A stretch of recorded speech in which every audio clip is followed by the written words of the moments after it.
हैदराबाद का ख़बर share कंदालूं। Sindh high court तरफ़ां मेहरान यूनिवर्सिटी ऐं शहीद अला बख्श सुमरो यूनिवर्सिटी में मुलाज़मनि खे असल उहिदनि ते मोकिलण जो हुकुम ॾिनो वियो आहे। अदालत तरफ़ां 1 महीने अंदरि नोटिफिकेशन समेत रिपोर्ट जमा कराइण जी हिदायत कई वई आहे।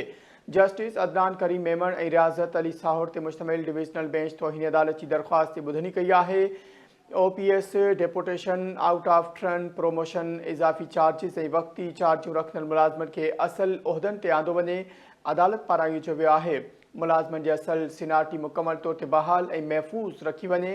अदालती फ़ैसिले में इहो चयो वियो आहे। ख़बर मां असां हैदराबाद खां शेयर कयूं। सिंध हाई कोर्ट तरफ़ां मेहरान यूनिवर्सिटी ऐं शहीद अला बख्श सुमरो यूनिवर्सिटी में मुलाज़मनि खे असल उहिदनि ते मोकिलण जो हुकुम ॾिनो वियो आहे। अदालत तरफ़ां 1 महीने अंदरि नोटिफिकेशन समेत रिपोर्ट जमा कराइण जी हिदायत कई वई आहे। जस्टिस अदनान करीम मेमण ऐं रियाज़त अली साहुर ते मुश्तमिल डिवीज़नल बेंच तौहीन अदालत जी दरख़्वास्त ते ॿुधणी कई आहे।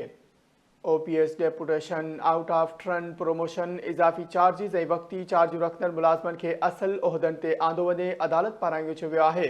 मुलाज़मनि जी असल सीनियरिटी मुकमल तौर ते बहाल ऐं महफ़ूज़ रखी वञे। अदालत पारां इहो अदालती फ़ैसिले में चयो वियो आहे।